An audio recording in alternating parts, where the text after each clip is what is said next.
भगवान श्री कृष्ण ये बात हर समय जानते थे कि ना तो दुर्योधन और ना ही पांडव भाई दोनों में से कोई भी झुकेगा।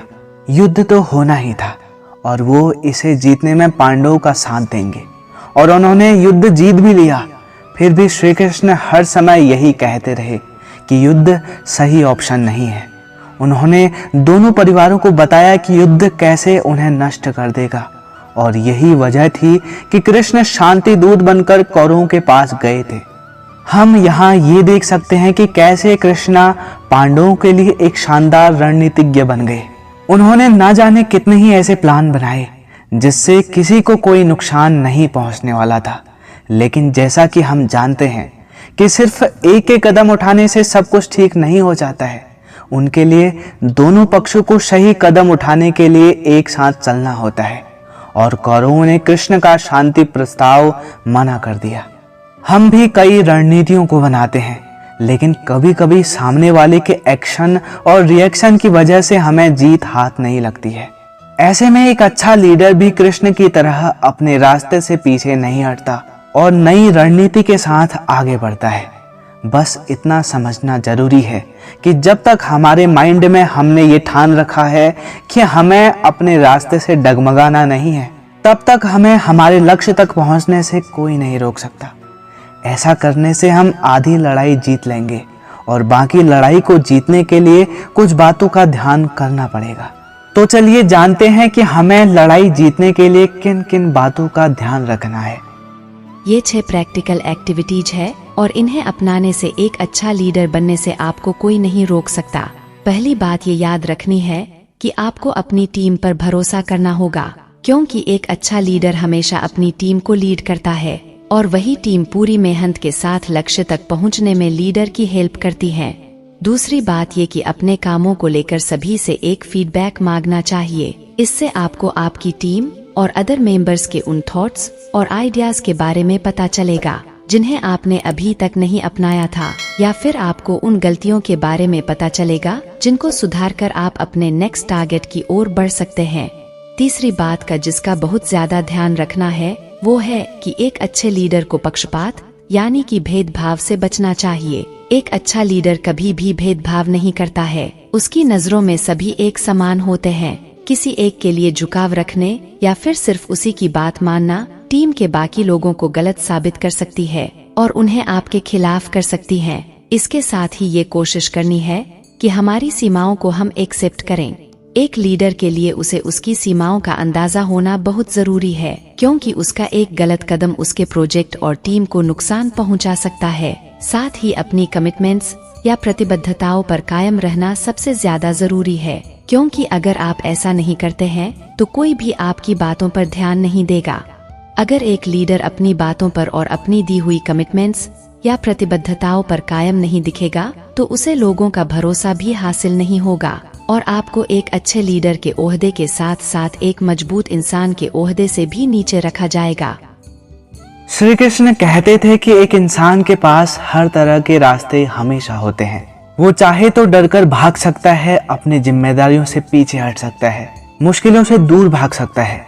लेकिन सिर्फ कुछ लोग ही ऐसे होते हैं जो मुश्किलों से डरते नहीं हैं, अपनी जिम्मेदारियों को किसी और पर नहीं थोपते हैं और हमेशा लोगों की मदद करने के लिए, उन्हें रास्ता दिखाने के लिए और हर एक जोखिम उठाने के लिए तैयार रहते हैं। ऐसे लोग वो महान लीडर होते हैं जो कभी भी हार नहीं मानते हैं। अब जानेंगे कि एक इंसान को अपने मकसद को हासिल करने के लिए किन किन बातों को ध्यान रखना चाहिए, क्योंकि सिर्फ लीडर बनना ही हमारी जिंदगी का मकसद नहीं है। लीडर बनने के साथ साथ में अपनी मंजिल को अपने हाथों में पाकर सफलता की सीढ़ियां चढ़ना भी हमारा सपना होता है। इसीलिए कृष्ण की बताई हुई उन खास बातों को जानेंगे जो हमें हमारे लक्ष्य को अचीव करने के लिए मददगार साबित होंगी।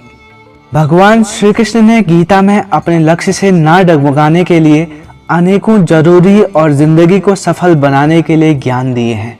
उन्होंने अर्जुन को जीवन में उच्चतम मानवीय और आध्यात्मिक लक्ष्यों की दिशा में मार्गदर्शन दिया था। अब आप भी यही सोच रहे होंगे कि काश कृष्ण हमारा भी मार्गदर्शन करते और हमें भी उन रास्तों के बारे में बताते जिन पर चलकर हम अपनी मंजिल तक पहुंच सकते हैं। तो आइए समझते हैं कि कृष्ण ने अर्जुन को कौन सी बातों के बारे में बताया था जिनको अपनी जिंदगी में अपनाकर हम अपने लक्ष्य को पा सकते हैं। कृष्ण ने अर्जुन के जरिए हमें भी जीवन के मार्ग पर चलते समय संघर्षों और कठिनाइयों का सामना करने की कला को सिखाया।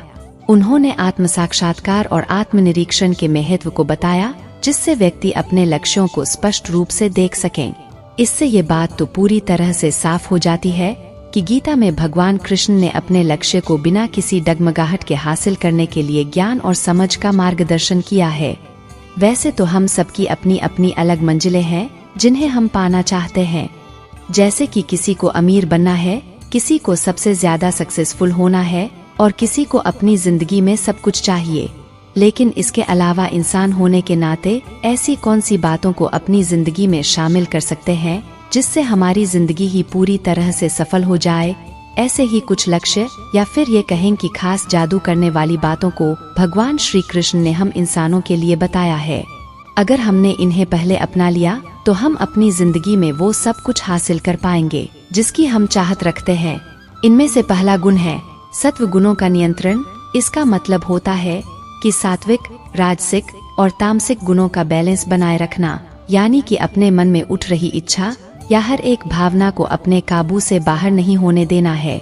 ऐसा माना जाता है कि जिसने अपने मन पर काबू पा लिया उसने जिंदगी के हर काम में अपने आप को सफल बनाने की पहली सीढ़ी चढ़ ली। फिर निष्काम कर्म करने का ध्यान रखना है। कर्म करने में समर्पण और फल की चिंता न करना, यही श्री कृष्ण का ज्ञान था। यानी कि अगर आप किसी काम को करते हैं तो उसके फल की चिंता किए बगैर आप उसे पूरी निष्ठा के साथ पूरा करें। अगर फल की चिंता करके काम किया जाता है तो उस काम में लगन नहीं होती और उसके पीछे स्वार्थ छिपा होता है। ऐसे काम का सफल होना नामुमकिन है। इसलिए अगर सफल होना चाहते हो तो हमें इन बातों का ध्यान रखना होगा। तीसरी बात जो खास है और जिसका ध्यान हमें रखना है वो है आत्म साक्षात्कार, यानी कि सेल्फ रियलाइजेशन या आत्मानुभूति। अगर आत्मा का ज्ञान हासिल करना है और अपनी आत्मा के जरिए उस परम शक्ति परमात्मा को पहचानना है तो हमें अपने आप को सबसे पहले पहचानना होगा। ऐसा कहा जाता है कि जिस इंसान ने अपने मन को पहचान लिया, अपने आप को पहचान लिया, ऐसा समझ लो कि फिर उसने पूरी दुनिया को पहचान लिया। और वो इंसान हमेशा सफल होता है जिसे ये पता होता है कि वह खुद क्या चाहता है और उसकी क्षमताएं कैसी है। चौथी बात, साथ ही अपना लक्ष्य बनाते समय हमें कुछ अहम बातों को ध्यान रखना चाहिए, जैसे कि अपने लक्ष्यों में विश्वास रखें और उन्हें हासिल करने के लिए ईमानदार रहें। साथ ही पूरी तरह से तय किया हुआ और ऑर्गेनाइज प्लान बनाएं, जिससे आपको जो भी हासिल करना है उसके लिए आपको बीच रास्ते में किसी रुकावट का सामना न करना पड़े। इसके साथ ही जो भी आपके लक्ष्य है उसके लिए एक दिमागी संतुलन जरूर बनाए रखें, क्योंकि उतार और चढ़ाव आपका भी फैलकर इंतजार कर रहे होते हैं। श्री कृष्ण कहते हैं कि जिसने संतुलन पर काबू पा लिया उसने पूरे विश्व पर काबू पा लिया है। इसीलिए अपने आप को बिल्कुल भी अनबैलेंस नहीं होने देना है। अपने लक्ष्य को हासिल करने के लिए अगर आपको सही गाइडेंस और सही गाइड मिल जाए तो इससे ज्यादा अच्छी बात और क्या होगी। और सबसे जरूरी बात यह भी है कि अपने लक्ष्य को हासिल करने के लिए समर्थन और मदद लें। इसमें कोई बुराई नहीं है कि हम किसी से हेल्प या सपोर्ट लें। हमेशा ही आगे बढ़ने के लिए एक दूसरे का हाथ थामना अच्छा होता है।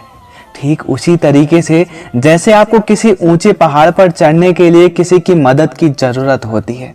लक्ष्य हासिल करने वाला इंसान कभी भी अकेला लक्ष्य हासिल नहीं कर सकता है, क्योंकि अकेली जीत किसी मायने की नहीं होती है। इसीलिए कोशिश करें कि आपकी जीत किसी की जिंदगी का सुनहरा उदाहरण बन सके, जिसे सुनकर और सोचकर लोगों की जिंदगी को भी एक नया मकसद मिल सके। कृष्ण कहते हैं कि लक्ष्यों को हासिल करने में आने वाली कठिनाइयों और चुनौतियों को सामने से स्वीकार करने वाला इंसान कभी भी हार नहीं सकता है। बात बहुत साफ है कि चुनौतियां और कठिनाइयां आपको इतना मजबूत बना देती है कि आप किसी भी तरीके के हालातों का सामना आसानी से कर सकते हैं।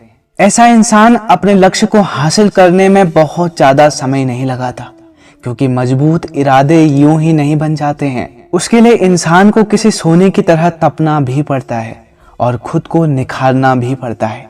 इसके साथ ही इसका भी ध्यान रखना है कि आप अपने लक्ष्य को पाने के लिए हर वक्त निरंतर कोशिश करते रहें, क्योंकि जरा सी चूक आपको आपकी मंजिल से दूर कर सकती है।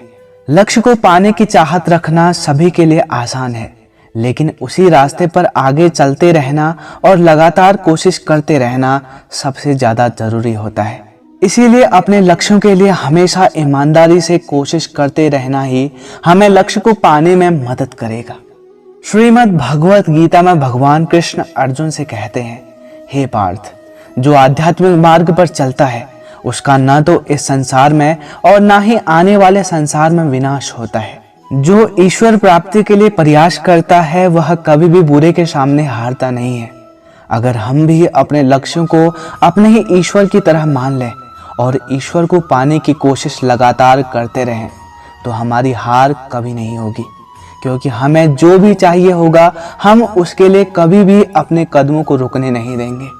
लेकिन अब सवाल ये उठता है कि अगर हमें अपने लक्ष्य को पाना है तो हमें अपने अंदर की बातों को सुधारने की या फिर किन बातों को अपनाने की जरूरत है, क्योंकि हर इंसान की मंजिल अलग होती है और आजकल के दौर में सभी लोग बिल्कुल अलग अलग तरह से जी रहे हैं। तो ऐसी कौन सी बातें हैं जिनका ध्यान रखते समय हम पर्सनल ग्रोथ कर सकते हैं?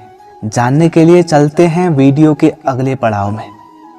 क्या आपने कभी ध्यान दिया है कि भगवान कृष्ण के गुण और उनके आचरण में कई बहुत जरूरी संदेश छिपे हुए हैं जो हमारी व्यक्तिगत विकास या फिर ये कह लीजिए कि पर्सनल ग्रोथ के लिए गाइडेंस का काम करते हैं। लेकिन उससे भी अहम सवाल ये है कि क्या आप ये जानते हैं कि एक इंसान को पर्सनल ग्रोथ की जरूरत होती क्यों है? पर्सनल ग्रोथ न केवल इंसान को हेल्थी, सक्सेसफुल और बैलेंस बनाती है, बल्कि इससे सोसाइटी में भी पॉजिटिव चेंज आ जाता है। जैसे कि पर्सनल ग्रोथ इंसान को हेल्थ और फिटनेस की ओर मोड़ती है। ये फिजिकल और मेंटल हेल्थ को सुनिश्चित करने में मदद करती है और एक एनर्जेटिक लाइफ जीने में मदद करती है। पर्सनल ग्रोथ इंसान को एक ऊंचे लेवल की लाइफ की क्वालिटी की ओर मोड़ती है। कृष्ण कहते थे कि इंसान को अगर कुछ भी सीखना है तो उसे सबसे पहले अपनी जिंदगी की कीमत बढ़ानी होगी। हर इंसान को मुमकिन हर अच्छी बात को सीखना चाहिए। पर्सनल ग्रोथ से इंसान को उनके जॉब और करियर में, उनकी प्रोफेशनल फील्ड में सक्सेस हासिल करने में मदद कर सकती है। ये उन्हें नई स्किल और हाई लेवल की लीडरशिप की ओर बढ़ा सकती है। पर्सनल ग्रोथ से सेल्फ इंट्रोडक्शन है और इंसान खुद को जानना शुरू करता है और साथ ही उसे स्वीकारने की ताकत मिलती है।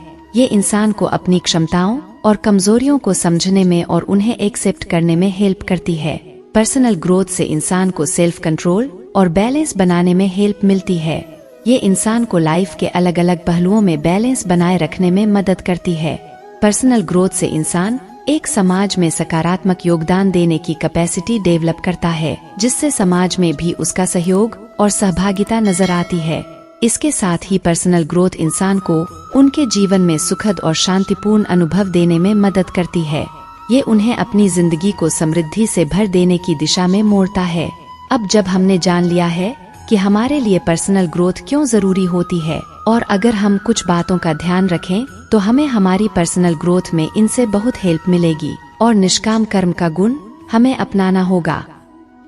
भगवान श्री कृष्ण ने अर्जुन को कर्म करने की उत्सुकता को सिखाया और इसके फल को भूल जाने की सलाह दी। हमें भी कर्म को डेडिकेट होकर करना चाहिए और फल की चिंता नहीं करनी चाहिए।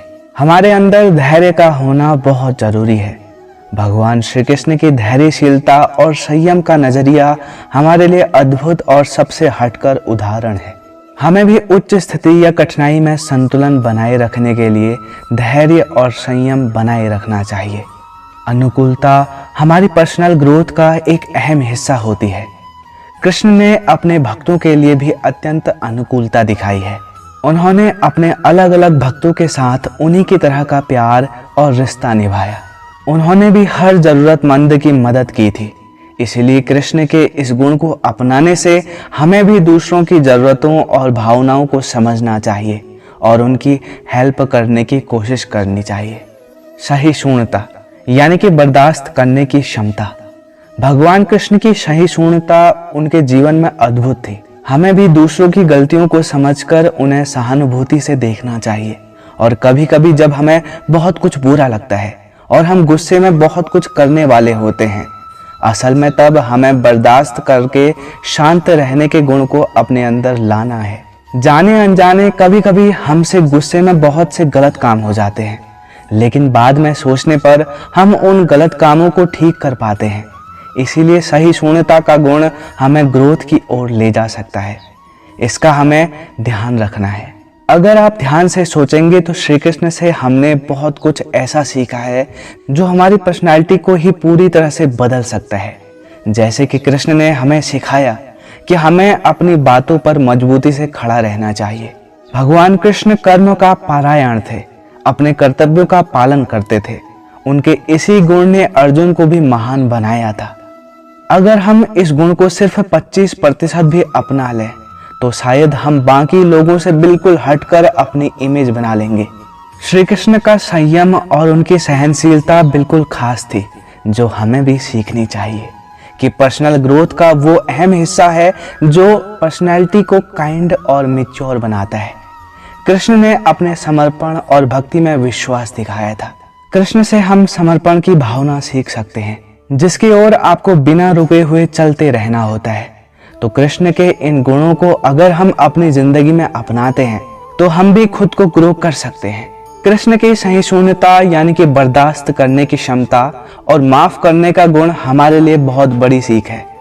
कृष्ण ने हर किसी को एक समान स्वीकार किया था और पक्षपात ना करते हुए ही सबको अपनाया था, और हमें भी भेदभाव से दूर रहना चाहिए। कान्हा की दोस्ती और दोस्तों के लिए कुछ भी कर जाने की श्रेष्ठता से हमें ये सीखना चाहिए कि चाहे जैसी भी परिस्थितियां हो, दोस्तों का साथ नहीं छोड़ना चाहिए और ना ही अपने कर्तव्यों से पीछे हटना चाहिए। श्री कृष्ण सजीव और परमेश्वर थे, जो हमें ये सिखाते हैं कि हर जगह और हर किसी में दिव्यता हो सकती है। उनका गोपियों के लिए प्रेम, निस्वार्थ भाव और ईमानदारी सिखाता है। उनकी उदारता से सीख लेकर हम भी एक हाई स्टैंडर्ड मेंटेन कर सकते हैं।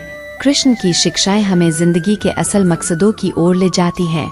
उनकी समझदारी और बुद्धिमत्ता हमें जीवन में सही राह दिखाती है। उन्होंने धर्म के मार्ग पर चलने की प्रेरणा दी। भगवान श्री कृष्ण की जिंदगी को अगर बहुत बारीकी से देखें तो हमें पता चलेगा कि उनकी महान लीलाओं और उनके चमत्कारों से परे भी उनकी एक जिंदगी थी, जो कि बेहद आम और सीधे साधे तरीके से चल रही थी। हाँ, मुझे पता है कि आपको ये सुनकर थोड़ा अजीब लग रहा होगा कि भगवान श्री कृष्ण की जिंदगी सीधे साधे तरीके से कैसे चल सकती है, लेकिन इसलिए मैंने यहाँ पर बारीकी शब्द का इस्तेमाल किया है। अगर मैं और आप अब अगर ध्यान से देखें तो भगवान श्री कृष्ण एक भगवान होने के साथ साथ अर्जुन के गुरु और सखा होने के साथ ही एक राजा भी थे, और साथ ही एक बेटे, एक पति और एक अच्छे दोस्त भी थे। जहाँ पर इन रिश्तों को निभाने के दौरान वो किसी चमत्कार या फिर अपनी लीलाओं का प्रदर्शन नहीं करते थे। आखिर एक राजा के लिए इतने सारे रिश्ते निभाने और साथ ही साथ एक राजा का फर्ज निभाना और पूरी दुनिया का ईश्वर बनकर अपने भक्तों की रक्षा करना, उनकी मुरादों को पूरा करना और उनकी समस्याओं का हल निकालना कितना मुश्किल रहा होगा। अब आप और मैं यही सोचेंगे कि भगवान के लिए क्या मुश्किल और क्या आसान। उनके लिए तो चुटकी बजाकर सारी परेशानियों का हल निकल आया होगा, लेकिन ऐसा नहीं है। भगवान श्री कृष्ण ने अपने हर एक फर्ज को बारीकी और बेहतरीन तरीके से निभाया, यानी कि बैलेंस किया। और उनसे हम ये सीख सकते हैं कि वर्क लाइफ, पर्सनल लाइफ और साथ ही साथ सोशल लाइफ को हम कैसे बैलेंस कर सकते हैं। जैसे उन्होंने एक राजा, एक भगवान, एक दोस्त, एक गुरु, एक सखा, एक बेटे, एक पति और एक भाई होने का फर्ज निभाया और साथ ही साथ पूरी दुनिया का ध्यान रखा। उनसे अगर हम थोड़ा कुछ भी सीख पाए तो अपनी जिंदगी को बेहतरीन तरीके से हम भी बैलेंस कर सकते हैं, यानी कि हम अपनी social life, personal life, professional life और अपनी टीम का ध्यान रखना, अपने परिवार का ध्यान रखना, सब कुछ आसानी से कर सकते हैं। तो अब आइए कि जानते हैं कि श्री कृष्ण के कौन से गुणों को अपने अंदर अपनाते हुए हम भी आसानी से सब कुछ अपने जीवन में बैलेंस कर सकते हैं। कृष्ण भगवान के जीवन से हमें टीम बिल्डिंग, कम्युनिकेशन और वर्क लाइफ बैलेंस करने के लिए कई अहम सीख मिलती है। जैसे कि पहली बात श्री कृष्ण से हमें सीखनी है वो है सहयोग और संघर्ष में एक दूसरे की सहायता करना। कृष्ण ने महाभारत के समय अपने दोस्तों के साथ सहयोग किया और उन्हें संघर्ष में सहायता दी। हमें भी अपनी टीम के साथ मिलकर काम करना चाहिए और उन्हें समर्थन देना चाहिए। इसके बाद सहयोग करना और विश्वास करना हमें सीखना है। श्री कृष्ण ने अपने साथियों को विश्वास और सहयोग दिया। हमें भी अपनी टीम के सदस्यों पर विश्वास करना चाहिए और उन्हें सहायता देनी चाहिए। बातचीत और सही मैसेज को फॉलो करना भी कृष्ण से सीखना जरूरी है। भगवान कृष्ण ने अपने मैसेज को अपने साथियों और अर्जुन जैसे मित्र के साथ बातचीत करते हुए क्लियर किया। हमें भी अपनी टीम के साथ कम्युनिकेशन करना चाहिए और सही संदेश पहुंचाना चाहिए। कर्तव्य और सामर्थ्य का एक जैसा ही बंटवारा करना। कृष्ण ने अपने साथियों को उनके कर्तव्यों और उनकी क्षमता के आधार पर काम दिलाया। हमें भी अपनी टीम के सदस्यों को कर्तव्य और काबिलियत के हिसाब से एक जैसा ही काम बांटना चाहिए ताकि सभी के लिए आगे बढ़ना और प्रोग्रेस करना आसान हो सके।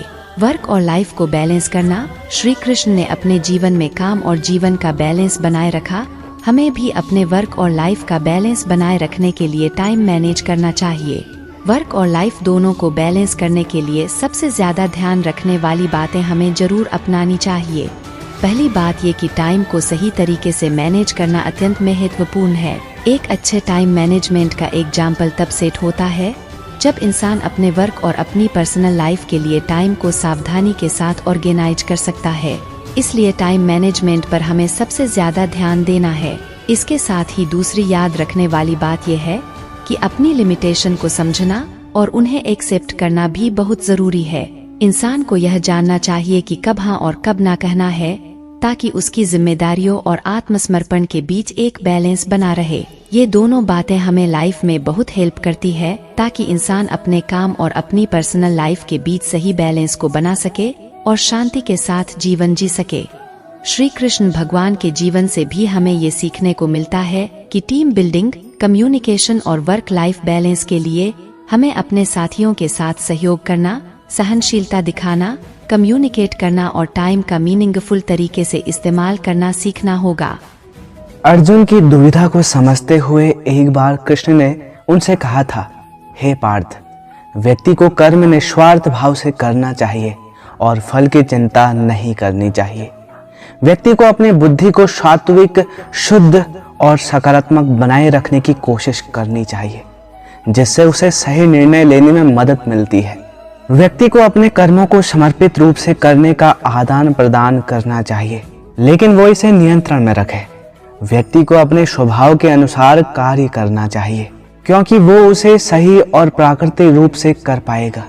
एक कर्मयोगी व्यक्ति को अपने कर्मों को परमात्मा को समर्पित करना चाहिए, जिससे उसका कर्म सच्चा और शुद्ध बनता रहे।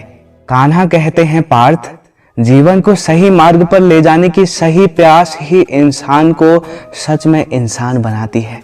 जब हम ये समझ जाते हैं कि काम को, लाइफ को और हम दूसरी चीजों को कैसे बैलेंस करना है, तो हम एक ऐसे मोड़ पर पहुंच जाते हैं जहां से हम अपने लिए एक बेहतरीन जिंदगी की नींव रख देते हैं। हम अपने फैसले सही तरीके से लेने लगते हैं, खुद को ज्यादा वक्त देने लगते हैं और कुछ नया सीखने के लिए वक्त निकालते हैं।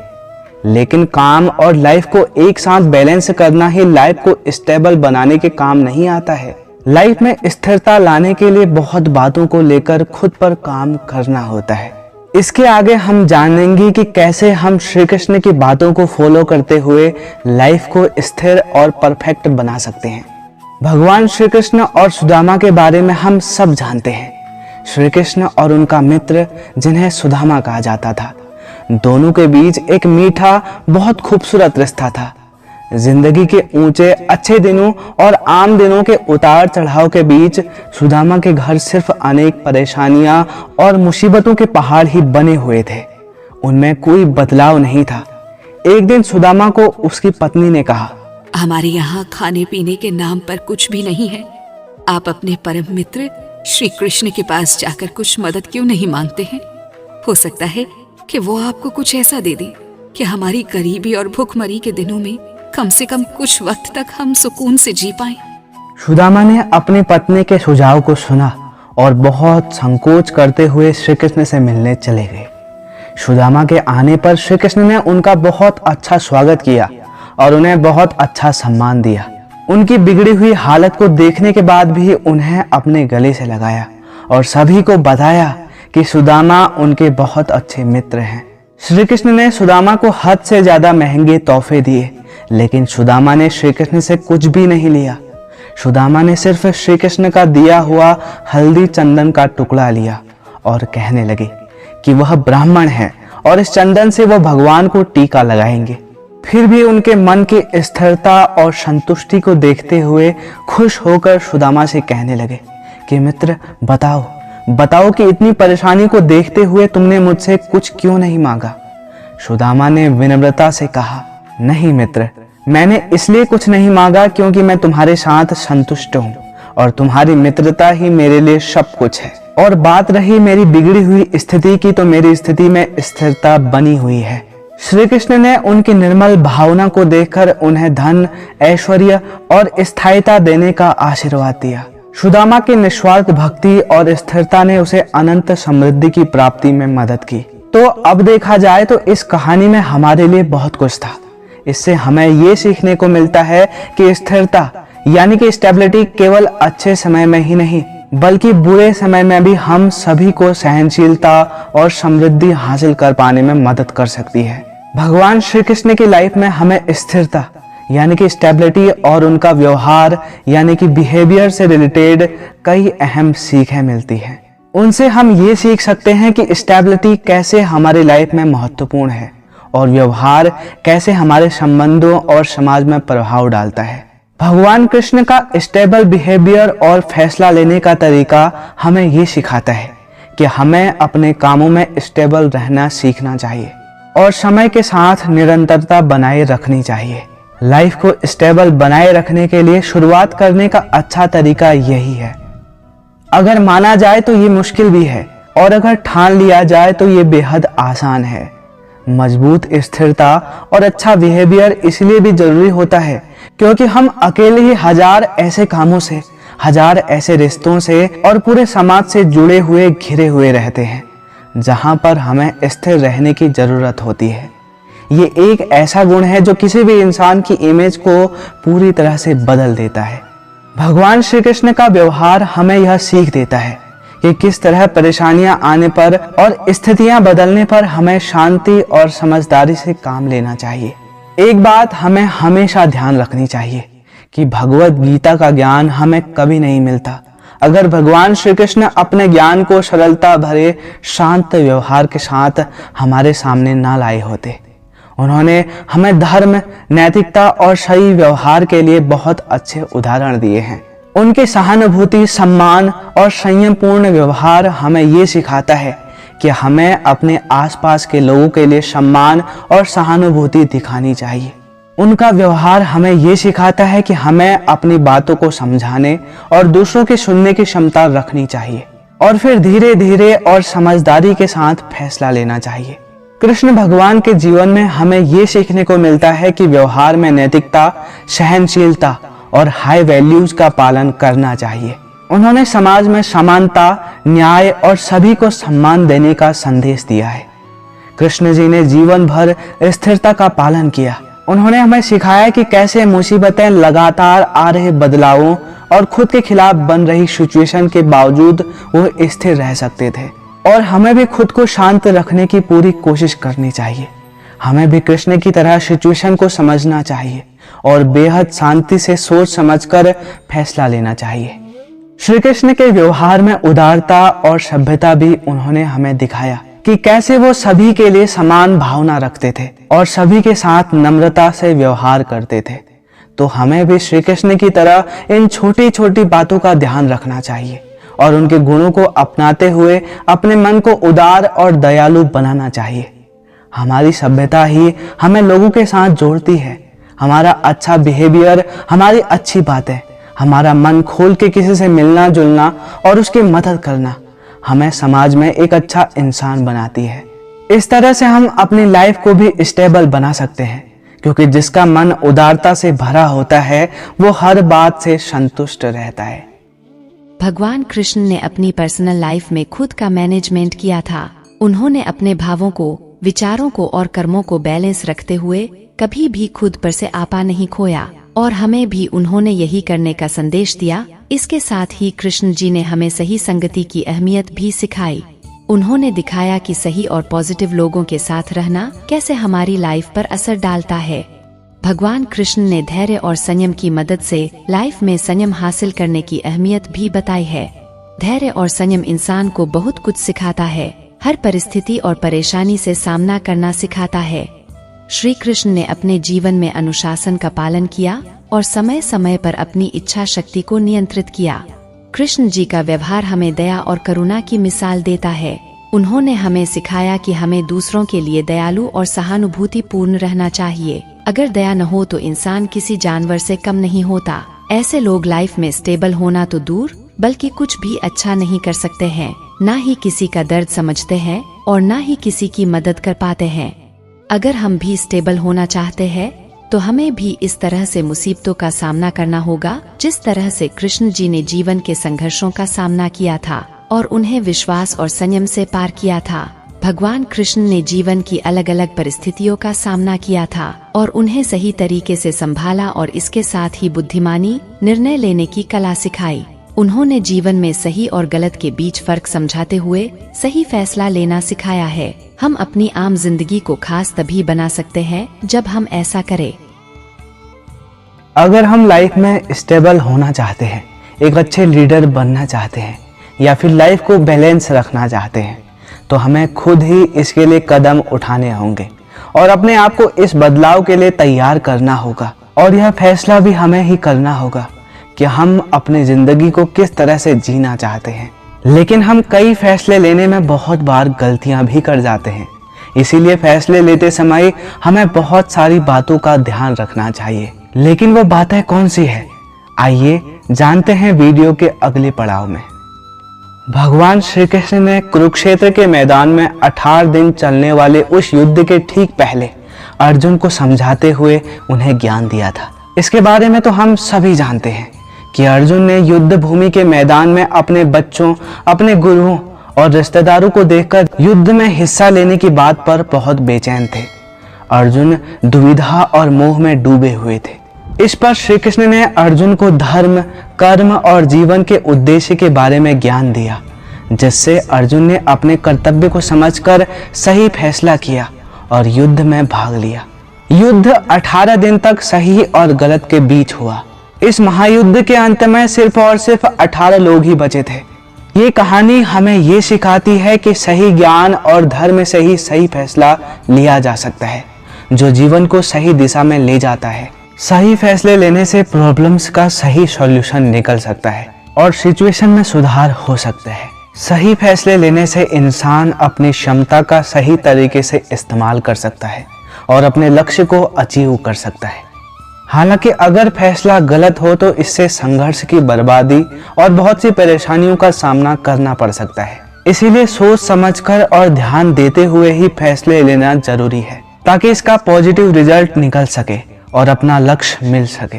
कृष्ण ने इसके बारे में कई बातें अर्जुन को समझाई थी और उन्हें ध्यान से सुनकर और अपनी जिंदगी में इनको अपनाकर शायद हम भी सही फैसला लेने की इस कला को सीख पाए। भगवान कृष्ण ने सबसे पहली बात ध्यान रखने के लिए अर्जुन को यही समझाई थी कि कभी भी कोई फैसला लेने की स्थिति में आए तो सबसे पहले अपने मन को शांत रखना चाहिए, क्योंकि शांत मन ही आपको गहरी सोच के सागर में डुबाकर उस समाधान के किनारे तक पहुंचाने की क्षमता रखता है जिसकी हमें जरूरत होती है। इसलिए फैसले लेते समय मन में शांति और दिमाग में नरमी का इस्तेमाल करें। इसके साथ ही हमें कभी भी अपने कर्तव्यों और अपनी ड्यूटी से भागना नहीं चाहिए, क्योंकि जब तक हम पूरे मन से अपने कामों को नहीं करते, अपने कर्तव्यों को नहीं निभाते, तब तक हम सही फैसले लेने की क्षमता अपने अंदर नहीं ला सकते हैं। सही फैसला लेने के लिए आपको उस मामले के बारे में और उस काम के बारे में पूरी जानकारी होनी चाहिए। भगवान कृष्ण ने निर्णय लेने में अपने सामाजिक संबंधों को जरूरी बताया था और हम भी ऐसा कर सकते हैं। सामाजिक संबंध इसलिए जरूरी होते हैं क्योंकि हम जिस समाज में रह रहे हैं, अगर उनके साथ हमारा अच्छा रिलेशन नहीं है तो यकीनन हम एक सामाजिक इंसान नहीं कहलाएंगे। इसका मतलब यही बनता है कि आप जो भी फैसला लेते हैं उसे आपके साथ रहने वाले लोगों पर और आप जिनके बीच रहते हैं उस समाज के लोगों पर भी असर पड़ता है। इसलिए अगर आपका किसी से रिलेशन अच्छा होता है तो वो लोग आपकी मदद भी करते हैं। जब भी आप कोई फैसला लेने वाले होते हैं तो आपको सही गलत के बारे में पता चलता है। कृष्ण ने महाभारत युद्ध के समय भगवत गीता के जरिए अर्जुन को संघर्षों से निपटने के लिए मदद की थी। हम भी कृष्ण से बहुत कुछ सीख सकते हैं। उनके ही बातों को अपनाकर हम भी अपनी मुश्किलों से बाहर निकल सकते हैं। हमेशा इस बात को हमें ध्यान रखना चाहिए कि मुसीबत से निपटना उस वक्त आसान हो जाता है जब आपका दिमाग सही तरीके से और सही सलाह के साथ काम कर रहा हो।